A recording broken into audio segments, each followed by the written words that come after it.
नमस्कार दोस्तों। आज साहब के चरित्र के आधार पर हम आदरणीय नंदी जी से उनके बारे में पूछ रहे हैं। तो इस श्रृंखला का आज तीसरा ये भाग चल रहा है, जिसके अंतर्गत मैंने आपको कहा था शुरू में ही, मैंने पिछली वीडियो में बताया था कि आप अधिक से अधिक प्रश्नों को हमारे पास भेजिए ताकि हम लोग उन प्रश्नों का आधार बनाकर आदरणीय नंदी जी को पूछेंगे और वही प्रश्न आपके प्रचार में, आपके खुद के लिए भी बहुत जो है वो लाभकारी और कारगर सिद्ध होंगे।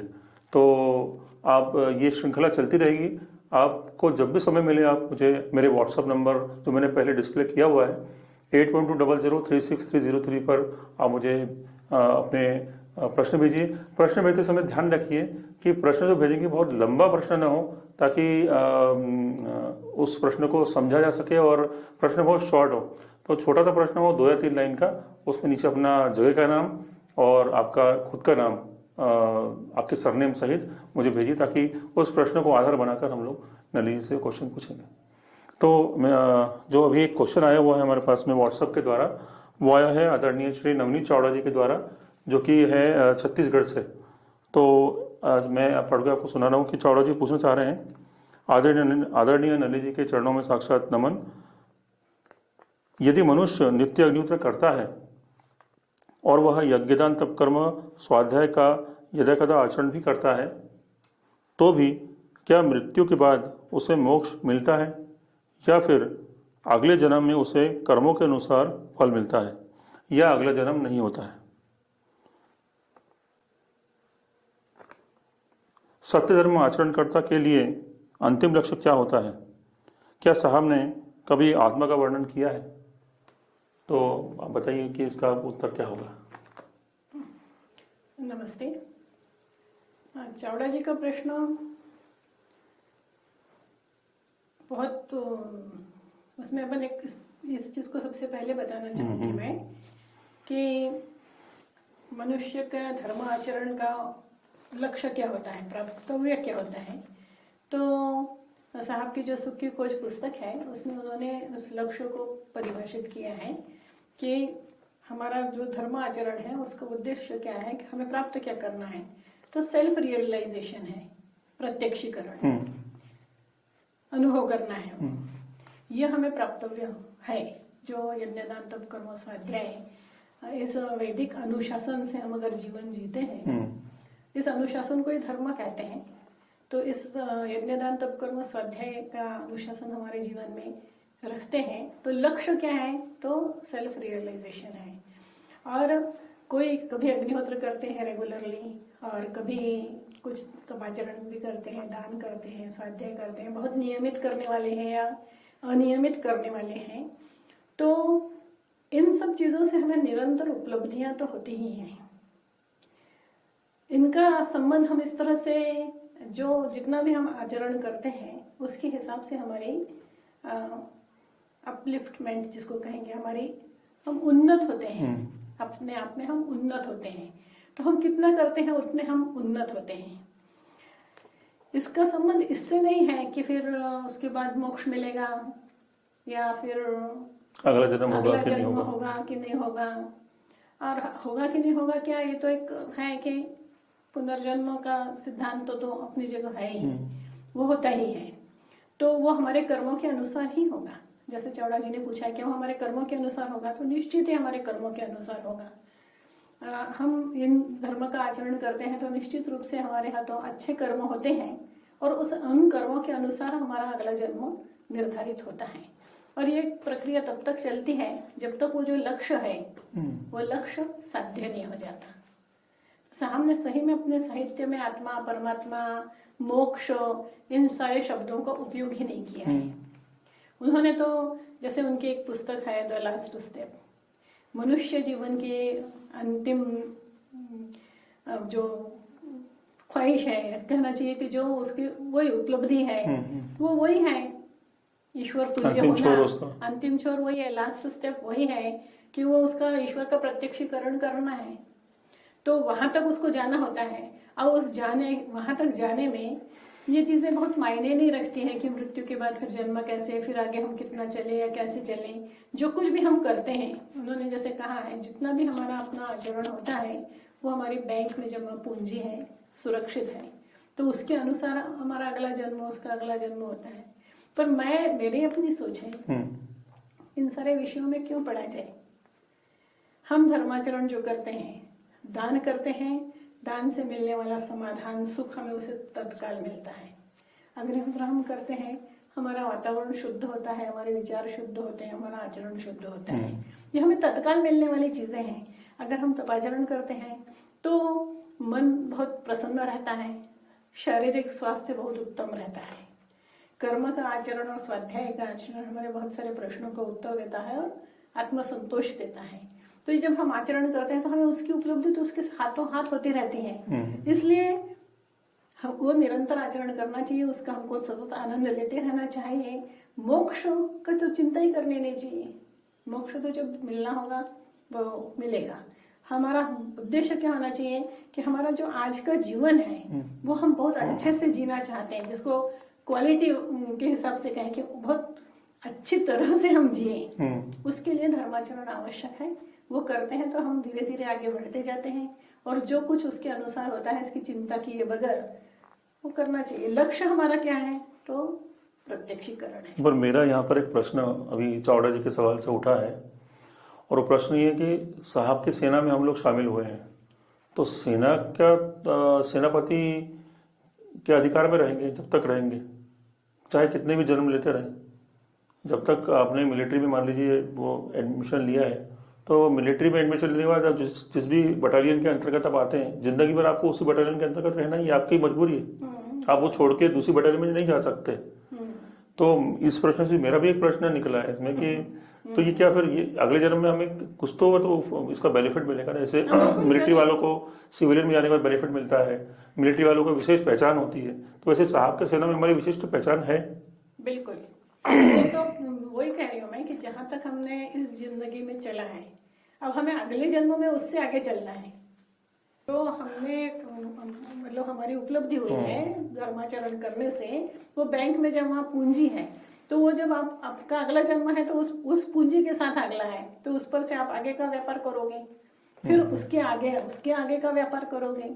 पर वो तब तक रहेगा जब तक वो वहां तक नहीं पहुंचते। लक्ष्य हुआ है, वही उसे आप मोक्ष कह लो, उसे ईश्वर दर्शन कह लो, उसको सेल्फ रियलाइजेशन कह लो, जो भी कहना, लास्ट स्टेप कह लो आप, जो भी शब्द, वो हमारा अंतिम लक्ष्य है। वहां तक पहुंचने तक चाहे हमें 4 जन्म लगे चाहे 10 जन्म लगे, ये प्रश्न नहीं है। क्योंकि साहब ने कहा है कि जन्म, उस लास्ट स्टेप में उन्होंने बताया है कि जन्म तो वैसा है जैसे वस्त्र बदलना होता है, वो कोई अंत थोड़ी है। जो हम जिस मार्ग पर चल रहे हैं उसका अंत नहीं हुआ, वहां तक चले, अब उसके आगे से चलेंगे, फिर उसके आगे से चलेंगे, तो मृत्यु उसमें कहीं पर भी हमारे उस मार्ग में चलने में बाधक नहीं है या एंड नहीं है। पर रहना जब तक है तब तक कार्य ही कर रहे हैं। इसका संबंध कार्य से नहीं आता, ये खुद के अपनी जागृति, धर्म का आचरण अपने आप को उन्नत करने से है। आत्मा का, साहब ने वैसे आत्मा शब्द इस्तेमाल किया नहीं है कहीं, पर फिर भी आत्मा को उन्नत होकर के परमात्मा में विलीन होना है, तो वो जो उसको उतना ऊंचा उठना है वहां तक विलीन होने तक, तो ये वाला जो लक्ष्य है, ये चीज जिसका साहब की सेना प्रचार इससे संबंध नहीं है, ये व्यक्तिगत उपलब्धि है। अभी भी एक प्रश्न हो रहा है मेरे पास में, और ये प्रश्न इस प्रकार से है कि श्री जी ने साहब को कहा था कि फलित ज्योतिषी के चक्कर में न पड़ा जाए, तो ये जो ज्योतिषी के चक्कर में न पड़ना, ये किसी से उनको श्री जी ने साहब को ये भी कहा था कि किसी चीज का अर्थ मत पूछो, तो जो है उसको इसी तरह पढ़ो, गीता भी पढ़नी तो उसी तरह उसका अर्थ मत समझो, तो इसका क्या अर्थ हुआ? साहब को जो श्री जी ने कहा था कि फलित ज्योतिष के चक्कर में मत पड़ो, तो वो तो उन्होंने इसीलिए कहा था कि साहब को पहले अपने पूर्व जीवन में बहुत शौक रहा था, तो जब कभी किसी भी ज्योतिषी के बारे में सुनते थे, नामी व्यक्ति के बारे में, तो उसके पास पहुंच जाते थे। उनके अंदर कुछ तो भी उत्कंठा थी खुद के बारे में जानने के लिए, मतलब जो जीवन वो जी रहे थे उससे हट करके उनका कुछ तो भी लक्ष्य है या क्या, कुछ अंदर जो भी उनकी बेचैनी हो अपने बारे में भविष्य में जानने की बहुत उनकी उत्कंठा रहती थी। जब वो भोपाल आए और स्टाफ वर्क्स में रहे तब भी एक ज्योतिषी थे जिनसे वो बराबर पूछते रहते थे। तो इसलिए उन्होंने उनकी वो रुचि देख करके श्री जी ने कहा कि उसके आगे फलित ज्योतिष के चक्कर में मत पड़ना। उसके बाद साहब ने कभी भी कुछ भी जानने का कोशिश नहीं की।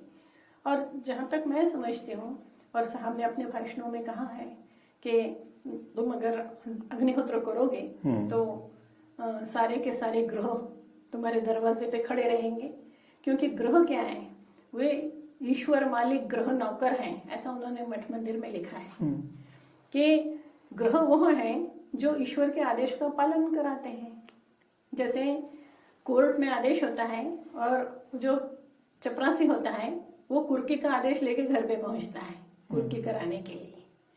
इस तरह से ग्रह जो है नौकर, उन्होंने इसलिए कहा है स्पष्ट शब्दों में कि उनसे डरने की कहीं से भी आवश्यकता नहीं है, और जो ईश्वर की इच्छा होगी वही होना है। आपके जीवन में जो भी घटित होना है वो सब ईश्वर इच्छा से घटित होना है।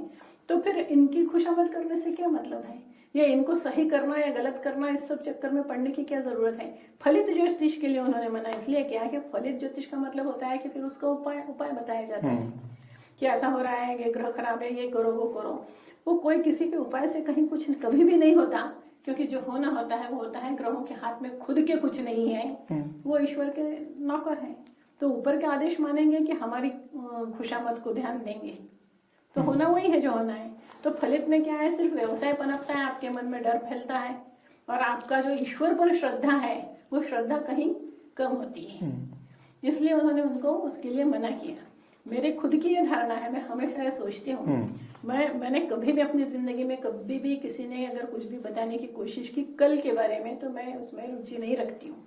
मैं ये मानती हूँ कि जैसे हम स्टूडियो में बैठे हैं और चारों तरफ से बंद है, बाहर का कुछ नहीं दिख रहा, ऐसे ईश्वर ने हमारी जिंदगी में आने वाले कल के लिए अगर पर्दा डाल के रखा है, तो सभ्यता ये कहती है कि पर्दे को हटाओ मत।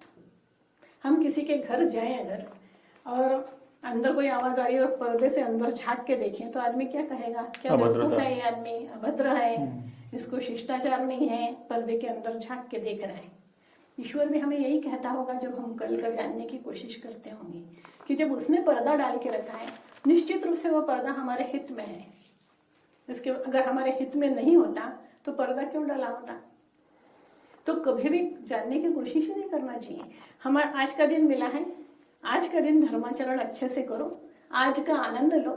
आने वाला कल जो है वो जो भी हमारे सामने अच्छा या बुरा लेकर के आता है, डट के मुकाबला करो, डट के आनंद लो। और साहब यही कहते थे कि कभी भी कल की चिंता मत करो। तो जो साहब उसमें से निकले, तो उनका ये हो गया कि ईश्वर पर श्रद्धा रखनी चाहिए, पूर्ण श्रद्धा रखनी चाहिए। जो कुछ भी आपके जीवन में घटित होता है वो ईश्वर इच्छा से होता है, और हमेशा कल की चिंता से मुक्त रहना चाहिए। कल आएगा, कल की सुख सौगातें लेकर के आएगा, कल का कल देखेंगे। आज का जीवन, आज का दिन आनंद से बीतो। और दूसरा जो प्रश्न इसी में आया है कि जैसे गीता पढ़ने के लिए उनको कहा, मतलब उन्होंने कहा कि मैं गीता पढ़ता हूँ, तो उन्होंने कहा था उसका अनुवाद मत पढ़ो, संस्कृत का जो है वो पढ़ो। और वो उन्होंने इसलिए कहा था कि गीता के सैकड़ों अनुवाद हैं, और हर अनुवाद कैसा होता है कि जैसे मान लो कल मैंने गीता का अनुवाद किया, तो मेरी जितनी बुद्धि की दायरा है, मेरे पे जो संस्कार हुए हैं, इस हिसाब से मेरा जो दृष्टिकोण है, वो सब उस अनुवाद में कहीं ना कहीं झलकेगा। तो अगर 100 अनुवाद हैं तो 100 तरह के लोगों के अनुवाद हैं, 100 तरह के संस्कारों से लिप्त बुद्धि अपना विवेचन करती है, तो हर एक का अर्थ अलग अलग आता है। इसलिए जो मूल है वो पढ़ो, दूसरे के विचारों से प्रभावित मत हो। दूसरा, उन्होंने उनके कहने का ये उद्देश्य था कि गीता कृष्ण ने अर्जुन को सुनाई थी। उन्होंने अपने भाषण में भी ये कहा है, गीता अर्जुन को कृष्ण ने सुनाई थी। अर्जुन बनो, गीता स्वयं समझ में आ जाएगी। यानी साधक बनो तो गीता क्या कहती है वो अपने आप समझ में आएगा। वो आपके दृष्टांतों के माध्यम से आएगा, आपसे लोग व्यवहार करेंगे, वो आपसे जो बातें करेंगे, आपके अपने जो अनुभव होंगे, वो सब वो गीता ही है। तो ये अपने आप समझ में आएगा, इसलिए कोई भी अनुवाद पढ़ने की आवश्यकता नहीं, मतलब दूसरों के विचारों से प्रभावित होने की आवश्यकता नहीं है।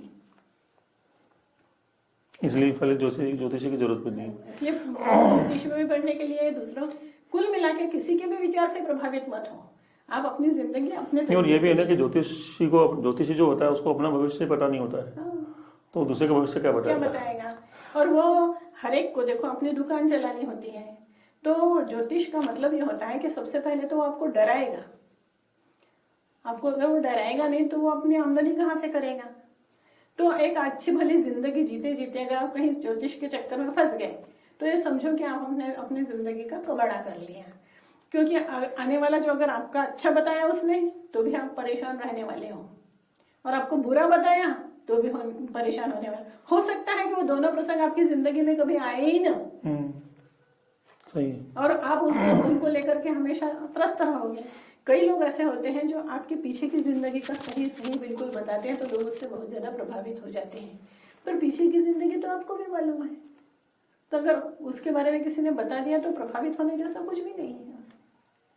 यह है कि कल का जानने की इच्छा ही नहीं होना चाहिए। अगर ये इच्छा नहीं है तो फलित ज्योतिष अपने आप खत्म हो जाएगा। आज तो अपन देखते हैं कि टीवी चैनलों पर सब पर आज आपकी ग्रह ये है, आपका जन्म ये है, आज की राशि ये है, राशि में यही होना है, और लाखों लोग उस राशि में रहते हैं, उन लाखों लोगों के लिए वो क्या लागू होता है।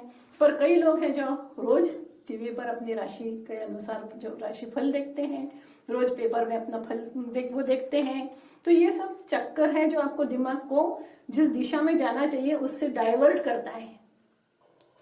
आप सिर्फ अपने में सोचने में लगे रहते हो। बहुत कुछ अच्छा है सोचने के लिए, ये कचरा सोचने की बजाय उलझ जाता है। अब आज का आखिरी सवाल हम लोग लेंगे। बहुत सारे प्रश्न आपकी ओर से आए, इसके लिए आपका मैं शुक्रिया अदा करना चाहूँगा। और मैं आपको यहाँ पर मैं एडवाइस भी देना चाहता हूँ कि जो भी दर्शक इस वीडियो को देख रहे हैं, और हमारा YouTube चैनल का आपको पता ही होगा, अगर आप इस चैनल को देख रहे हैं, हमारा वीडियो देख रहे हैं, तो YouTube चैनल के बारे में मुझे जानते होंगे कि हमारा YouTube चैनल है। तो उसमें मैं आपसे ये गुजारिश करता हूँ, एक रिक्वेस्ट करता हूँ कि इस YouTube के चैनल के प्रत्येक वीडियो को अपने मित्रों के साथ, अपने रिश्तेदारों के साथ, जो भी आपका जहाँ जहाँ रिलेशन है वहाँ व्हाट्सएप पर, ग्रुप में, सब जगह इसको फॉरवर्ड कीजिए, ताकि इस वीडियो का उपयोग हर कोई व्यक्ति कर पाए और साहब के विचार, या फिर जो यूँ कहें कि सत्य धर्म के विचार या माधव आश्रम के विचार जो हैं, या माधव आश्रम का उद्देश्य जो है वो अधिकतम लोगों तक पहुंच पाए। अभी सबसे ज़्यादा तो कमी हो रही है वो यही हो रही है कि वीडियोस फॉरवर्ड उतने नहीं हो रहे जितनी होनी चाहिए। तो अधिकतम लोगों तक इस वीडियो को पहुँचाने का प्रयास आप कीजिए। आपको केवल फॉरवर्ड करना है, केवल बटन दबाना है आपको, और आपका वीडियो ये जो लिंक है फॉरवर्ड हो जाएगी किसी भी ग्रुप में। हर व्यक्ति के पास कम से कम 250 कॉन्टेक्ट्स तो होते ही होते हैं, और वो मुझे लगता है कम से कम 5 से 10 ग्रुप में वो जुड़ा हुआ रहता है। तो आपके पास जितने भी ग्रुप्स हैं उनमें बेखटक डालिए। ये मैटर ऐसा है कि जो भी पढ़ेगा, जो भी जानेगा, उसको फायदा ही होना है, नुकसान तो होना नहीं। तो आज का आखिरी जो क्वेश्चन है हम शामिल करते हैं। प्रश्न बहुत सारे हैं मित्रों, तो इस सारे प्रश्नों को आज शामिल नहीं कर पाएंगे।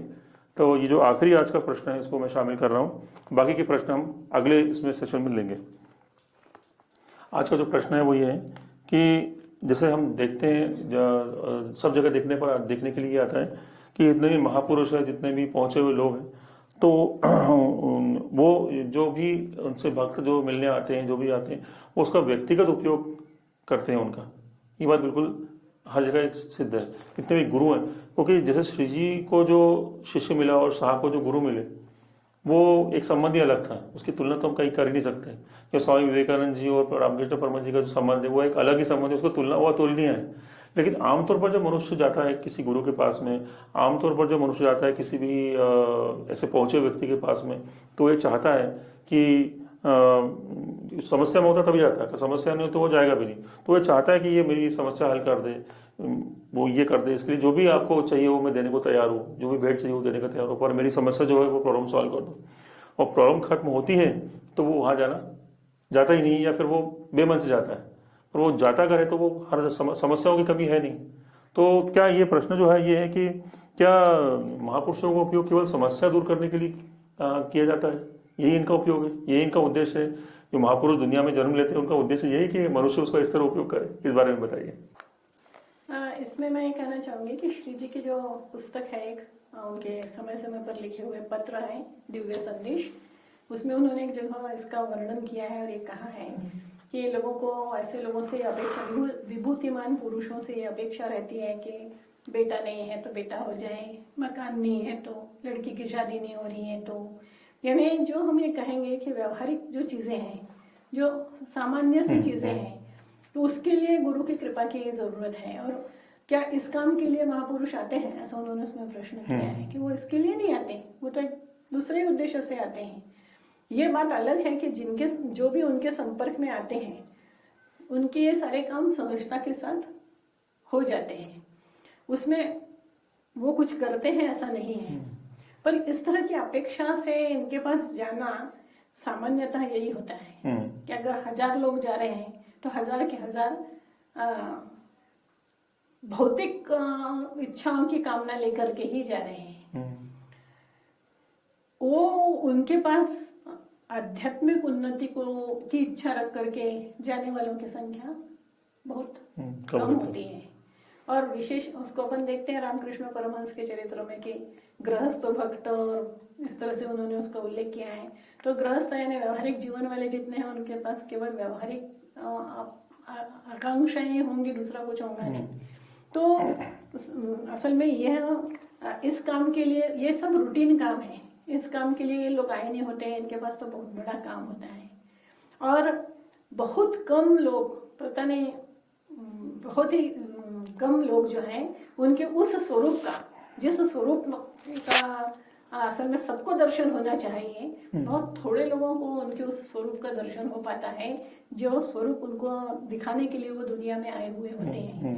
तो व्यक्तिगत काम से नहीं, पर जैसे साहब हैं, तो साहब ने हमेशा इस बात से बचने के लिए ही ये रखा था कि कोई उनके पैर नहीं पड़ेगा, कोई उनको कोई गिफ्ट नहीं देगा। जैसे गुरु के पास जाने के बाद गिफ्ट दी जाती है, फिर पैर पड़े जाते हैं और उनसे अपेक्षा की जाती है कि मैं ऐसा ऐसा संकट में हूँ, मेरा यह संकट दूर हो।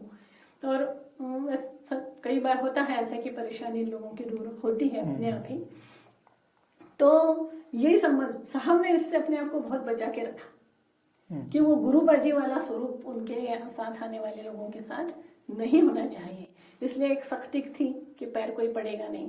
दूसरा यह था कोई गिफ्ट लाएगा नहीं। मुझे यहाँ प्रसंग याद आ रहा है, मतलब अच्छा है, विनोदी प्रसंग ही कहना चाहिए कि एक बेटा की महिला थी, साहब पर बहुत श्रद्धा रखती थी, प्रेम रखती थी। उनका नाम था शक्करबाई, और शिक्षित थी और खेती बाड़ी उनका व्यवसाय था, घर के प्रमुख वही थी। तो भिंडी का सीजन में भिंडी लगाती थी, और पहले भिंडी टूटती थी तो साहब के पास लेके आती थी। ये एक सहज प्रेम की वजह से था। पर हुआ ऐसा कि 3-4 साल लगातार ये सिलसिला चला। वो बीच में भी 1-2 बार जब कभी भोपाल से बेच करके लौटती तो फिर बीच में भी कभी कभी ले आती, और साहब ने कभी भी उनको ये नहीं कहा कि तुमने क्यों लाया, जबकि कोई कुछ नहीं ला सकता था। कोई लाया तो उसे वापस ले जाना पड़ता था, पर उनको कब साहब मना नहीं करते थे। साहब उनको बहुत पसंद करते थे, उनके उस भाव को साहब बहुत पसंद करते थे। तो एक बार क्या हुआ कि उसी गांव का एक और व्यक्ति, उसने भिंडी लगाई, तो वो पहली भिंडी लेके साहब के पास आया और दी। तब हम लोग यहाँ माधव आश्रम रहने आ गए थे। तो साहब ने मुझसे कहा कि अभी भिंडी का भाव क्या चल रहा है? ये करीब 1.5 किलो होगी, इसके पैसे दे दो। तो पहले तो उसको कहा कि क्यों लेके आए? वो बोला नहीं साहब, ये आपको रखनी पड़ेगी। तो उन्होंने मुझसे कहा पैसे देने के लिए। तो एकदम से बोला कि आप शक्करबाई की भिंडी तो रखते हो, मेरे इसके पैसे क्यों दे रहे हो? साहब ने कहा शक्करबाई की बात अलग है। बोले अलग कैसे है? मैं देख रहा हूँ 3-4 साल से वो आप क्यों भिंडी देने आती है, आप उसकी भिंडी रखते हो, हर साल उसके यहाँ कितना पैसा आया है, 4 साल में देखो कितना फर्क पड़ गया है इसके यहाँ पे, और उसकी स्थिति कैसे हो गई है, वो इसलिए देने आया। तो ये क्या है कि फर्क होता है और उन लोगों को ये फर्क समझ में आता है। तो भिंडी भिंडी थी, पर साहब ने उसके पैसे दिए। तो साहब ने ये गुरुबाजी न हो, ये इस तरह से लोग ऐसी अपेक्षाएं लेकर के हमारे पास न आए, इसके साहब ने बहुत व्यवस्था सावधानी रखी थी। पर फिर भी स्वाभाविक होता है कि फिर भी लोग यही अपेक्षा करते हैं, क्योंकि उससे ऊपर उनकी सोच जाती ही नहीं, वो क्या करें उससे ऊपर उनके। पर फिर भी साहब के पास आने वाले जितने भी जो साहब के संपर्क में आए, उनमें कहीं पर भी इस तरह की सोच को साहब ने पनपने नहीं दिया। साहब ने धर्माचरण और धर्म प्रचार, इस पर ही सारा लक्ष्य, खुद को उन्होंने कहीं पर भी केंद्र में नहीं रखा, क्योंकि खुद को केंद्र में रखने के बाद फिर वही गुरुबाजी और ये सारा नहीं रखा, अपने गुरु को भी नहीं रखा, किसी को भी नहीं रखा। ऐसा नहीं कि मेरे पे मत पड़ो। उसके लिए उन्होंने, जैसे एक बार कुछ पत्र व्यवहार हुआ था, तब उन्होंने लिखा था कि फिर धर्म बाजू में रह जाता है। जब ऐसा कोई व्यक्तित्व होता है और लोग उसको पूछने लगते हैं, तो धर्म और धर्म के सिद्धांत बाजू में रह जाते हैं और गुरुबाजी शुरू हो जाती है। तो हम ये चाहते हैं, और मनुष्य तो क्या है, मनुष्य मतलब मर्त्य है, तो हम जो चीज बताने आए हैं वो अमर्त्य है, वो शाश्वत है। और मनुष्य कभी भी शाश्वत नहीं हो सकता, उसका तो एक टाइम लिमिट है, उतने समय तक। इसलिए व्यक्ति पूजा पे मत जाओ, व्यक्ति को मत पूछो, व्यक्ति पूजा पे मत जाओ। जो हम बताने आए हैं सारा महत्व उसका है, वो चीज को समझो। और तो सामने कोशिश पूरी ये की कि उनके लोगों में इस तरह का जो अपन सब जगह देखते हैं वो पनपने न पाए।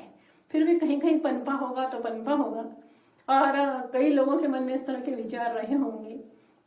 और जैसे वो उसने कहा कि शक्करबाई के यहाँ इतनी उन्नति हुई आर्थिक, उसने वो सोच के नहीं किया था। साहब उसकी भिंडी क्यों लेते थे? क्योंकि उसके पीछे वो आकांक्षा नहीं थी, अपेक्षा नहीं थी, कोई अपेक्षा नहीं थी, बिना निरपेक्ष प्रेम से देती थी वो। उस प्रेम को समझ कर साहब उसकी लेते थे, और उस आदमी के जैसे ही उन्होंने मना किया उसने बोल के दिखा दिया। तो ये फर्क होता है, और ये फर्क इनको समझ में आता है। पर क्या होता है, यही तो इनका सबसे बड़ा त्याग है जो मुझे समझ में आया, कि वो एक बहुत उच्च स्थिति पर होते हैं और उनको कितने निचले स्तर पर आकर के सारा व्यवहार करना पड़ता है और झेलना पड़ता है, क्योंकि मिलने वाले लोग तो अधिकांश ऐसे ही होते हैं, ये सोच रखते हैं। तो ये इसके साथ मतलब वो हम लोगों के साथ जो व्यवहार करते हैं इस तरह से तुच्छ सोच रखने के वालों के साथ, या छोटी छोटी अपेक्षाएं कामनाएं रखने वालों के साथ, कोई ऊपर की अच्छी सोच नहीं होने वालों के साथ, तो उनको कैसा लगता होगा? ऐसा लगता होगा, ऐसा मुझे लगता है कि बहुत उच्च शिक्षित जो व्यक्ति है उसको बिल्कुल अशिक्षित व्यक्ति से कोई बहुत बड़े सिद्धांत की बात समझानी हो तो उसे मालूम है कि वो कितना भी अच्छे से समझाएगा तो भी सब उसके सर के ऊपर से जाने वाला है, फिर भी उसे समझाना है, मजबूरी है उसकी। तो उसको कैसा लगता होगा? ऐसे ये लोग हम फील करते हैं। उनको कभी कभी कोई कोई मिल जाता है तो खुश हो जाते हैं, जो उनकी बात को समझता है, उनकी बात को ग्रहण करता है, उनकी बात को ग्रहण करके आचरण में लाता है, क्योंकि चाहिए तो उनको ये होता है, ये नहीं चाहिए होता है कि लोग उनको पूछें। क्योंकि उनको अगर अपने को ही पूछवाना होता, जैसे साहब ये हमेशा कहते थे कि अगर हमको अपने आप को पूछवाना होता तो सालों पहले, प्रचार शुरू होने की स्थिति के पहले ही वो तो बहुत अच्छी दुकानदारी चला सकते थे। उनके पास तो अष्ट सिद्धियां थी, ऐसा उनके सदगुरु ने उनको कहा था, सारा कुछ उनके पास था, पर उनको इसके लिए तो चाहिए ही नहीं था ना सारा। तो ये पैसा और नाम ये कमाने के लिए वो अपना व्यवसाय ही नहीं छोड़ते, वो अपनी नौकरी ही नहीं छोड़ते, या जैसे उन्होंने कारखाना लगाना था वो अपना कारखाना ही लगाते, तो पैसा और नाम तो वो उसी में कमा लेते। उसके लिए सबकी नौटंकी की उनको जरूरत क्या थी? उनमें अपने में ही योग्यता थी। तो उनको इसलिए उन्होंने वो लिखा था कि हमें व्यक्ति पूजा पर बिल्कुल भी जोर नहीं देना है, इसलिए धर्म को आगे रख करके चलना है। तो इसलिए उन्होंने खुद को भी नहीं रखा और अपने गुरु को भी नहीं रखा और उनके गुरु को भी नहीं रखा, कोई व्यक्ति उन्होंने लाया ही नहीं सामने इसमें आदमी उलझ जाए। अब जिसमें आदमी उलझ जाए, उन्होंने पूरी तरह से सिर्फ धर्म को सामने रखा है, क्योंकि मूल रूप में धर्म सामने लाना, वेदों का पुनरुज्जीवन करना, ये उनका वो जैसे कार्य निष्ठा से करना था। तो उसने उन्होंने अपने आप को उससे खुद को अलग रख करके वो काम किया है। पर ये वास्तविकता है कि सोच ऐसी होती है। अभी मुझे भी एक बार एक व्यक्ति बता रहे थे कि बहुत सारे लोग आते हैं, पर कोई मुमुक्षु जब दिखता है ना, जिसको बहुत कुछ धर्म अध्यात्म कुछ प्राप्त करने की, ऐसा बहुत रेयर कोई मिल रहा है, पर ऐसा दिखता है कोई तो बड़ी तरावट आती होगी, बड़ी अच्छा लगता है कि अरे ये आदमी है जो अपने को चाहिए, वैसा ये आदमी है, ऐसा कभी कभार होता है। पर ऐसे लोग कम होते हैं। तो आज की चर्चा में जो मैं समझा हूँ 2 बातें वो मैं आपके साथ शेयर करना चाहता हूँ। पहली बात तो ये है कि साहब ने जो नली जी ने कहा उस आधार पे बोल रहा हूँ मैं। पहली बात तो ये कि जो साहब ने अपने धर्म प्रचार में जिस काम के लिए वो आए थे साहब यहाँ पर, उन्होंने कोई ठिया नहीं रखा जिसमें कि कोई शाख पर उल्लू बैठे। तो वो ठिया उन्होंने रखा नहीं कि जो उनको परिवर्तन लाना था, जो जिस पुनर्जीवन का जो उन्होंने प्रतिज्ञा ली थी उसको जैसा का तैसा उन्होंने लोगों के सामने रखा। आप जब धर्मपाठ पुस्तक पढ़ेंगे, आप जो सुख की कोई पुस्तक पढ़ेंगे तो आपको ये प्रतीत होगा, ज्ञात होगा कि कहीं भी उन्होंने किसी भी पुरानी चीज का जरा सा भी उल्लेख इस किताब में नहीं किया। उन्होंने जैसे नली जी का धर्म बताया तो केवल धर्म ही बताया कि मनुष्य किस तरह अपनी आत्मिक उन्नति करे और किस तरह ये उसका अपना कर्तव्य है। ये किसी के पास जाने से, किसी के पास मिन्नत करने से, कहीं चढ़ावा देने से उसके भला नहीं होने वाला, ये साहब ने क्लियर अपनी किताबों में लिखा है और बताया है और कहा भी है। इसलिए जैसा मैं नली जी से कह रहा था कि साहब ने अपने न अपने को अपने पैर पड़वाए, न उन्होंने अपने गुरु के पैर पड़वाए, न उन्होंने उनके गुरु के पैर पड़वाए, न उन्होंने ये कहा कि तुम मेरा फोटो रखो, उसकी पूजा करो, आरती करो, न उन्होंने ये कहा कि उसके ऊपर अगरबत्ती लगाओ, क्योंकि ये सब करने से मनुष्य का हित कभी होने वाला नहीं है और ये सब करने से उसका आत्मिक कल्याण भी नहीं होगा। तो उन्होंने ये ठिया नहीं रखा। दूसरी बात कि जैसा नली जी ने कहा अभी अपने कहने में, उस आधार पर मैं कह रहा हूँ कि हजारों लाखों लोग ऐसे होते हैं जो ये कामना रखते हैं कि मैं गुरु के पास, मैं अपने जो भी उसको जिसको मानता है उसके पास जाऊं तो मुझे वो ये देगा या मेरा भला कर देगा या मेरा हित कर देगा, इसलिए मैं उसके साथ जुड़ा हूँ। मैं जब से अपने गुरु के साथ जुड़ा हूँ तब से मुझे ये फायदा हो रहा है, वो फायदा हो रहा है।